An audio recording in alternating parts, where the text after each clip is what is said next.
Chapter 7. Maneuvering. Sun Zhu said, "In war, the general receives his commands from the sovereign. Having collected an army and concentrated his forces, he must blend and harmonize the different elements thereof before pitching his camp.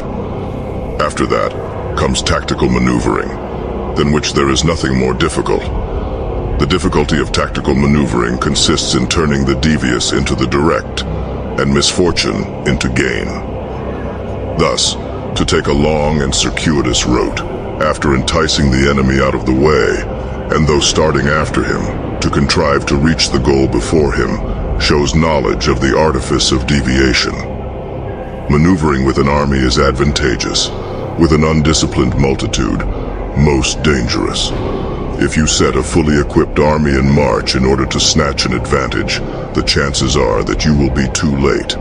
On the other hand, to detach a flying column for the purpose involves the sacrifice of its baggage and stores. Thus, if you order your men to roll up their buff coats and make forced marches without halting day or night, covering double the usual distance at a stretch, doing 100 li in order to wrest an advantage, the leaders of all your 3 divisions will fall into the hands of the enemy. The stronger men will be in front, the jaded ones will fall behind, and on this plan only 1/10 of your army will reach its destination. If you march 50 li in order to outmaneuver the enemy, you will lose the leader of your 1st division, and only half your force will reach the goal.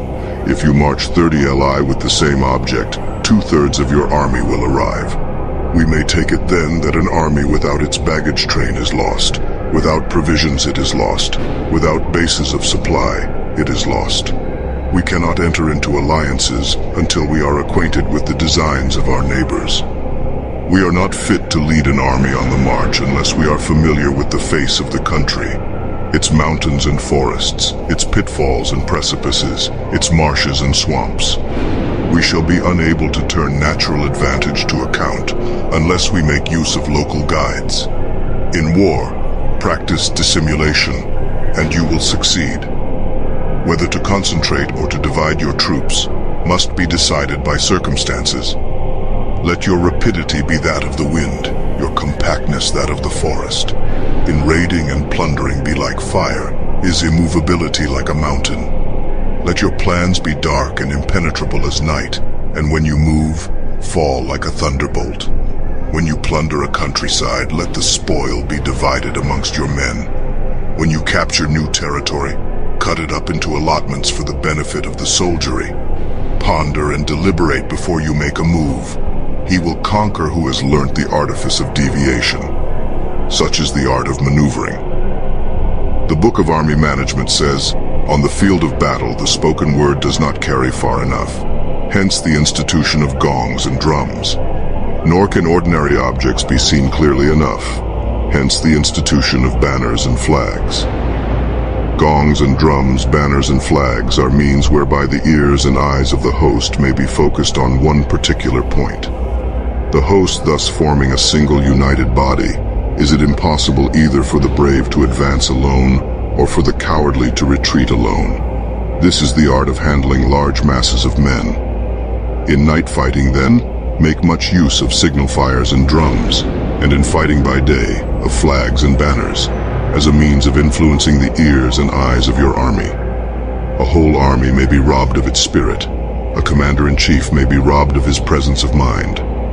Now a soldier's spirit is keenest in the morning. By noonday it has begun to flag, and in the evening his mind is bent only on returning to camp. A clever general, therefore, avoids an army when its spirit is keen, but attacks it when it is sluggish and inclined to return. This is the art of studying moods, disciplined and calm to await the appearance of disorder and hubbub amongst the enemy. This is the art of retaining self-possession. To be near the goal while the enemy is still far from it. To wait at ease while the enemy is toiling and struggling. To be well fed while the enemy is famished. This is the art of husbanding one's strength. To refrain from intercepting an enemy whose banners are in perfect order. To refrain from attacking an army drawn up in calm and confident array. This is the art of studying circumstances. It is a military axiom not to advance uphill against the enemy, nor to oppose him when he comes downhill. Do not pursue an enemy who simulates flight. Do not attack soldiers whose temper is keen. Do not swallow bait offered by the enemy. Do not interfere with an army that is returning home. When you surround an army, leave an outlet free. Do not press a desperate foe too hard. Such is the art of warfare.